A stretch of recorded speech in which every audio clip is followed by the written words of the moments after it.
Afternoon, students.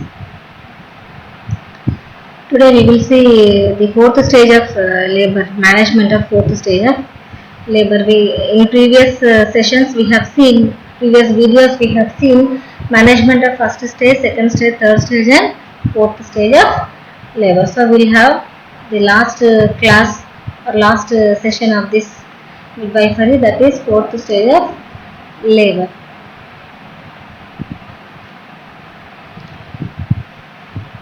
So the recovery phase immediately after delivery of the placenta is often referred to as the fourth stage of labor. This is misnomer because labor and delivery are completed with the expulsion of placenta.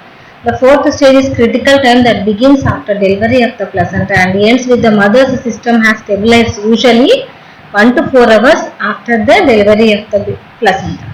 We call it as fourth stage of labor. Some people say that up to 6 hours, or some say that up to 24 hours also one has to watch the mother for any complications.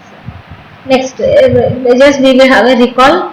So a series of events that take place in the genital organs in an effort to expel the viable products of conception out of the womb through the vagina into the outer world is called as the labor. And stages of labor: first stage of labor starts with the onset of true labor pains and ends with the full cervical dilatation, and second stage starts with full cervical dilatation and ends with the expulsion of the fetus from the birth canal, and the third stage of labor, it begins with the expulsion of the fetus and ends with the expulsion of the placenta.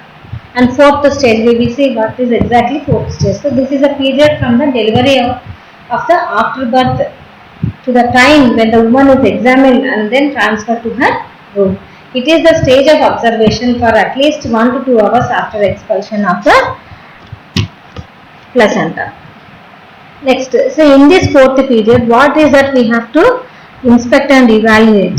So monitor for pain, presence of pain, evaluation of the uterus, inspection of cervix and upper vaginal wall, inspection and evaluation of the placenta, membranes and umbilical cord. These are the important aspects you need to take care in fourth stage of labor. And any repairs, perineal cleansing and positioning of legs. Repair means any perineal tear or any tears are there, or any injuries are there, we have to repair them. Okay, first is the pain. Assess the type, location and intensity of the pain that are present in the mother and look for signs of any discomfort. Then evaluation of the uterus. After delivery of the placenta, the uterus is normally found in the midline of the abdomen, approximately 2/3 to 3/4 of the way up between the symphysis pubis and umbilicus. A uterus found above the umbilicus is indicative of blood clots inside, which need to be expressed and expelled. Suppose if the size of the uterus or fundus of the uterus or hard mass which you can feel for abdomen after the delivery of the placenta, so that is called, that is the fundus. If this fundus is high above the symphysis pubis, you need to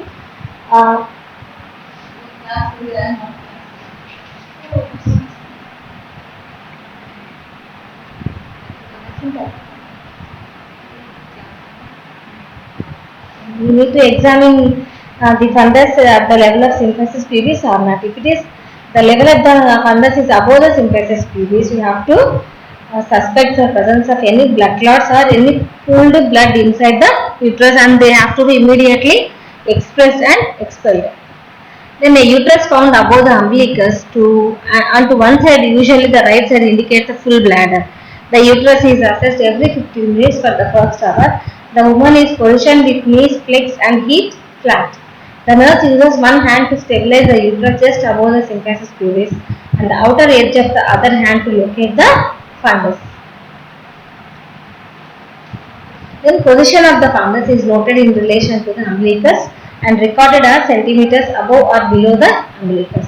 During the fourth stage, the fundal height usually is at the level of the umbilicus.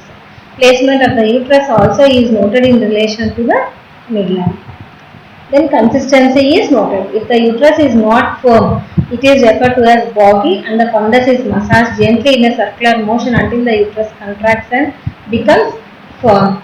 See, if it is not firm, that indicates some presence of any clots or blood that has been pooled. So, if you just massage the abdomen with circular motion, the uterus will contract and becomes firm. And inspection of cervix and upper vaginal vault. The uterus must be well contracted, but there continues to be steady trickle or flow of blood from the vagina after delivery, after placenta. And the mother was pushing prior to complete dilatation of the cervix. So these are the causes which can cause some damage or some trauma to the upper vaginal vault because of mother pushing the bearing down before the full cervical dilatation, and the labor and delivery were rapid and precipitous. That means see, the required amount for labor, second stage of labor in primary and multipare we have seen.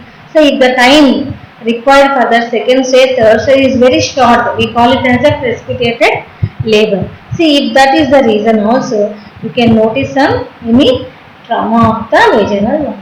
Then traumatic second stage of delivery such as prolonged shoulder dystocia or large baby also may lead to tearing and damage or trauma to the vaginal vault.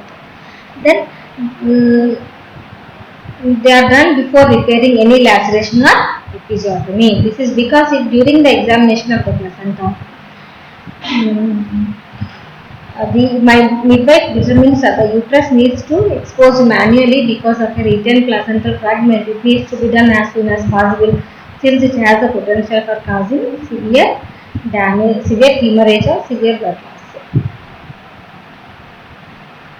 Next, repairs. The repair of any laceration or any episiotomy is done after the examination of the placenta and membranes. If a uterine exploration for retained placental fragments is necessary, it is done prior to repair. The uterus is checked again for consistency and repair will be begin.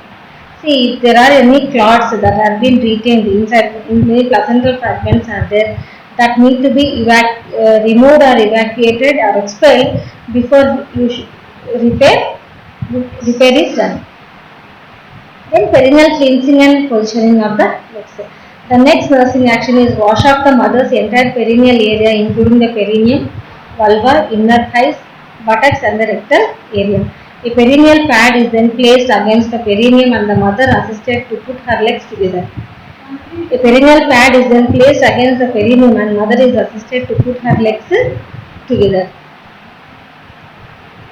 And continuing care and monitoring. Vital signs, you have to check vital signs. Palpation of the fundus of the uterus for contractility. Massage of the fundus. Expression of the clots and free bloom from the uterus. Measurement of the fundus in relation to the umbilicus must be done continuously up to 4 to 6 hours after delivery. Then inspection of the perineum for discoloration and swelling. Inspection of the bladder. If the bladder is full, ask the mother to go to toilet and void, or if at all if mother is not able to go, then you need to put keep the Foley's or indwelling catheter and remove the bladder, and then can remove the Foley's. Next, inspection of the bladder. Inspection of the perineal pad and change if necessary. See, up to 1 hour and up to 4 hours you need to inspect perineal pad. How much amount of blood loss is there, you need to check. If the blood loss is more, then necessary instructions must be given. And offering food and fluids, if allowed, and comfort and safety measures are also important in 4th stage of labor. Next, we will see what are the potential complications that may be arise in case of 4th stage of labor. Hypothermic reaction and postpartum hemorrhage. If there is excessive blood loss, the contract uterus the fundus will be at high above the symphysis pubis or at the level of just below the umbilicus. So any blood loss is there, you need to note, and if excessive pads are been wet, then you have to suspect for excessive blood loss, postpartum hemorrhage. Then neonatal observation. So here you know very well Apgar score in second stage of labor. We have seen Apgar score, how to maintain and how to examine. Then not only Apgar score, you have to examine for any congenital defects. So coming related to Apgar score, it should be taken at 1 minute and 5 minutes after birth. In this Heart rate, respiratory rate and color of the baby have to are the basics or basic things we need to examine, we need to monitor, and we need to check. And then if any cyanosis is there or if respiration distress is there, you need to provide resuscitation required, and you can just transfer the baby to a neonatal intensive care unit, and the necessary measures may be taken. So here 0 to 2 score is there, it will indicate severe distress. 3 to 6 moderate distress. 7 to 10 is there minimal distress. And vital signs and general measurements. In general appearance, whether the uterus is well flexed, full range of motion is possible, spontaneous movement, baby condition you need to assess. General measurements like head circumference, which should be 33-35 centimeters, and chest circumference between 30 to 33 centimeters. And skin reddish in color, smooth and puffy at birth, agar good with quick recoil. Then the next case user, the white cheesy substance covering up the baby. See, previously people used to remove this vernix caseosa. Sorry, spelling mistake is there. Just notice vernix caseosa. The white cheesy substance people used to remove, but the recent trend is that that vernix caseosa should not be removed because it is maintains prevents the baby from hypothermia, or it maintains the normal till the baby is stable in this external environment. This vernix caseosa should not be removed. And the newborn's body you need to check, and lanugo, which is nothing but fine downy hair, body hair that is present. Then other findings include ectrocyanosis, the result of sluggish peripheral circulation causes peripheral bluing of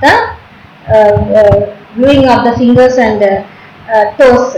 So it is called ectrocyanosis. And physiological jaundice. If the baby is having physiological, immediately after birth, some of the babies will have jaundice. In such case, breastfeeding will is sufficient in such case. Or if the baby is after 3 days or 4 days, the baby is getting physiological jaundice, then also breastfeeding is sufficient. You can keep the baby in sunlight, early morning sunlight. This can reduce jaundice. Then head, anterior fontanelle diamond shaped, should be diamond shaped, 2 to 3 or 3 to 4 centimeters, and posterior fontanelle triangular, 0.5 to 1 centimeter in its diameter, and fontanelles will be soft, firm and flat. Sutures palpable with small separation between each of the sutures.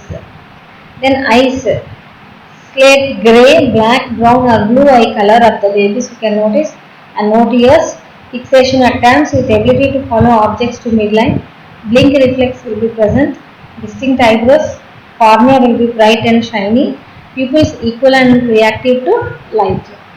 Then ears, loud noise elicits startled reflex. Just if you give a loud noise near the ear, or if the baby hears loud noise, you can just examine a startled reflex, or startled reflex you know very well. I think in pediatrics you have learnt, or it is also called startled reflex. I think in pediatrics you can just review. And flexible pinna with cartilage present, pinna top on horizontal line with outer canthus of the eye. Then nose, expected findings will be nostrils present bilaterally, obligate nose breathers, no nasal discharge will be there. Then mouth and throat, you have to examine the baby for presence of uvula, it will be midline present, minimal or absent salivation, tongue moves freely and does not protrude, well developed fat pads bilateral cheeks, on bilateral cheeks. Then neck will be short and thick, turns easily side to side, clavicles will be intact, some head control will be there. Then chest, evident xiphoid process, equal AP diameter and lateral diameter, bilateral synchronous chest movements will be there, symmetrical nipples will be there. Then abdomen will be dome-shaped abdomen. Abdominal respirations will be present in some of the babies. Soft tooth palpation, well-formed umbilical cord, 3 vessels in cord. Cord will be dry at base. And liver palpable 2 to 3 centimeters below the right costal margin. Bowel sounds auscultated within 2 hours after birth. Voiding within 24 hours after birth and meconium within 24 to 48 hours of birth. If the baby did not pass meconium even after 24 to 48 hours, you need to check for any congenital anomaly, absence of amniotic anus. Then female genitalia. If the edematous labia and clitoris will be there. Labia majora are larger and surrounding labia minora. Vernix between labia will be there. Then male genitalia, urinary meatus at the tip of glans penis, palpable testis in scrotum, large edematous pendulous scrotum with rugae, smegma prepuce, and stream adequate on body. Then extremities, baby can maintain posture of flexion, equal and bilateral movement and tone, full range of motion all joints, 10 fingers and 10 toes, grasp reflex present, legs appear bowed and palmar creases present. Then reflexes, conic neck reflex, grasp reflex, step reflex, crawl reflex, sucking reflex and Babinski reflex. You know very well what are all the reflexes. Then this is tonic neck reflex. You can just see how the tonic neck reflex. If you just keep the baby one side, the baby cannot turn. That is called tonic neck reflex. Then grasp reflex. If you just keep your finger in the hands of the baby, it can grasp tightly. Then stepping reflex. If you make the baby stand, it tries to step. That is called stepping reflex. Then crawl reflex. You just keep the baby,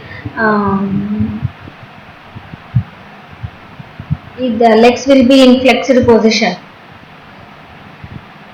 Just like baby can crawl, that is called crawl reflex. Then sucking reflex. If anything is kept near in the mouth, the baby try to suck. Next is Babinski reflex. You know very well what is a normal and abnormal Babinski reflex. So when you just stimulate the sole of the feet, the baby can extension of the great toe and followed by fanning of the other toes will be there. So that is called Babinski reflex. It is normal in positive. Babinski is normal in case of newborn. As a child grows, this reflex will be lost. Next, the possible nursing diagnosis is rest and sleep deprivation, altered parenting, altered nutrition, pain, anxiety, and risk for altered hemostasis. These are all the possible nursing diagnosis in 4th stage of labor. I think it is clear for you. So these are the major aspects you have to consider in case of 4th stage of labor.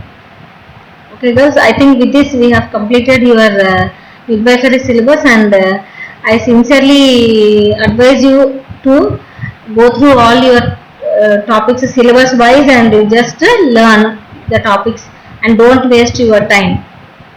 Okay girls, bye.